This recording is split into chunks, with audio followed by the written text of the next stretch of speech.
layers and Yes. density in presentation. Oh, that's It requires my multiple second one. viewings to fully comprehend its implications, even though I considerable just like effort this has part. been. There are Oh, I'm multiple starting over. viewings to fully comprehend its implications, even though considerable effort has been made to simplify the complex scientific concepts that are discussed.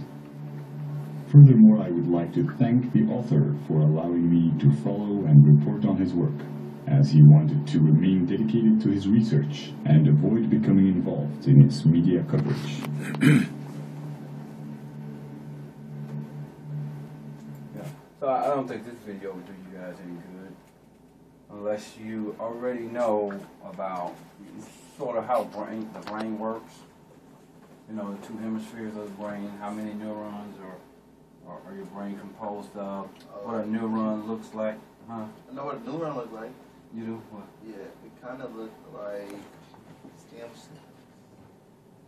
Okay. And how do they communicate with each other? They're connected all together. They don't do they physically touch each No, other? they're not. They send these electrical charges. Don't they send because- signals? Between what are those things called? That are this close together? I was about to say walls.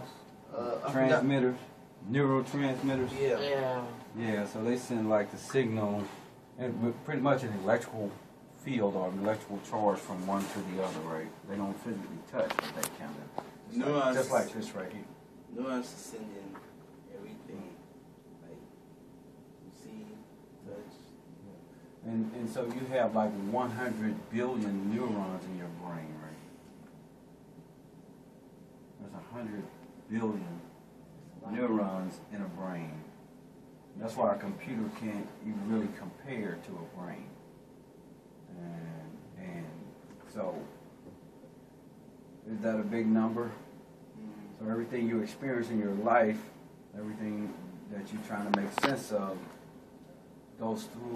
comes through your eyes with light. You see everything with light, and your neurons are what records it, makes sense out of it, and sends the brain pattern waves. They're trying to make a computer that can think like a human brain. Yeah. But it needs 100 billion connections. Yeah, for the processor. Just the processor, let They alone need the a storage. big processor. Well, they're getting closer all the time. And who knows, if you get a computer like that, it may become conscious. Yeah. You know, it may become conscious because Download the internet into itself.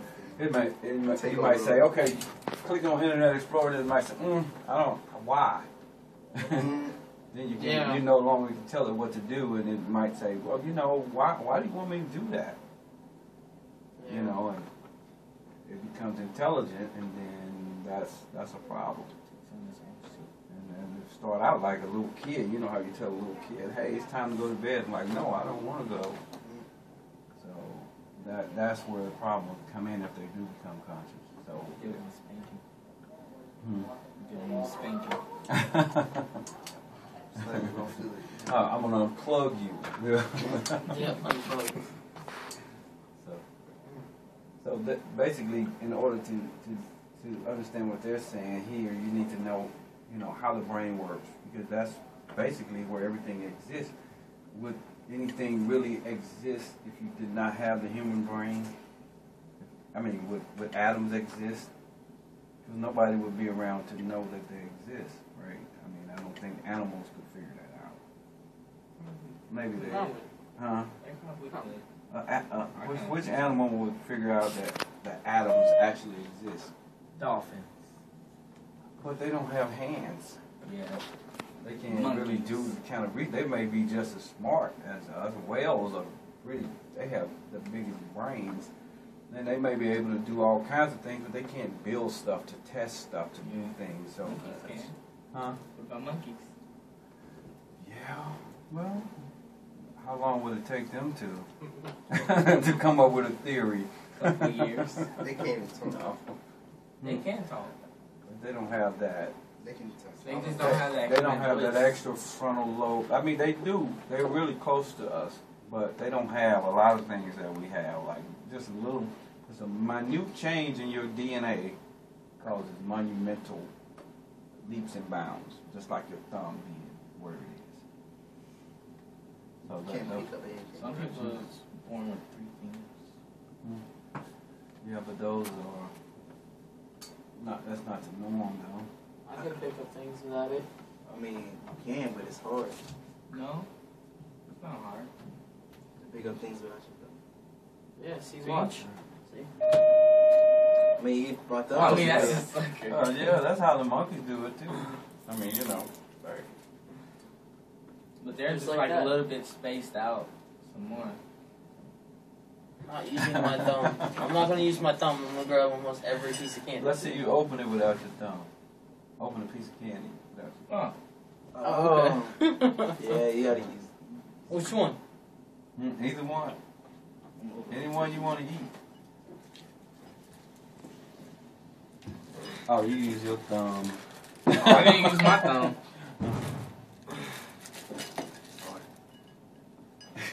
I'm trying to get a certain one. Okay.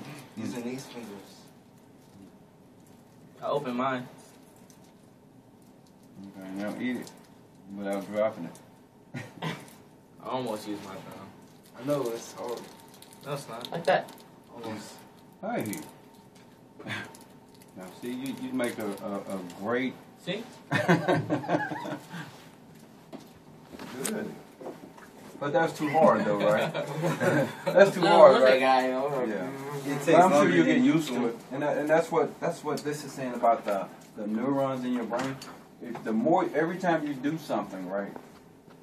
Every time you do something, you get better at it because you're triggering some of those 100 billion neurons in your brain. Every time you use that certain, like if you were to do something, you use that a little bit, then you go to sleep, come back tomorrow, you'll be better at not using your thumb. Because you make everything that you do makes an impression, makes you better at what you do. So if there's something you want to do, you want to start doing it now. You know, whatever you want to do in life. I'm not gonna use my thumb. Well, like if you want to be an ice skater or a musician, or whatever you've been practicing on, you're gonna get good at it. It's gonna be unintentional. Because you're so used to doing Let me just get a water bottle and. it. Use your thumb for everything you do. Very hard. Try to drink, if you try to drink a water bottle without your thumb, it's going to feel weird. You gotta like. You gotta be like. Well, why don't I just tape you guys' thumbs down, let y'all work the rest of the day with just like this? Perfect. Awesome. Perfect. Second. 8 fingers.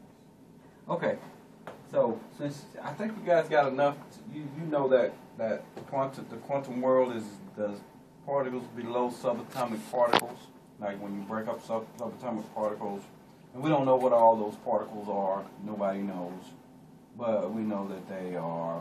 And anybody heard of string theory? String theory. Yeah, I've heard of it, but I don't remember much about it. Yeah, it's a hard concept to get, but basically all you need to know is that what they call like a little stream inside these particles, a string of energy that goes around in different dimensions inside the subatomic particles. And they're saying that's what tie things together. That's kind of like a theory for everything. And really what it's trying to do is explain how matter, you know, and energy are the same thing. Like Einstein figured out E equals mc squared. Basically, that's just matter and energy. Matter is energy, energy is matter. So basically, this is, if you know all that stuff, then you can watch this and tell me when you're tortured enough that you want to quit. Question Mm-hmm. before you start. What happens if all the 100 billion cells work? The 100 billion neurons. If they're nothing, I don't think anything would happen.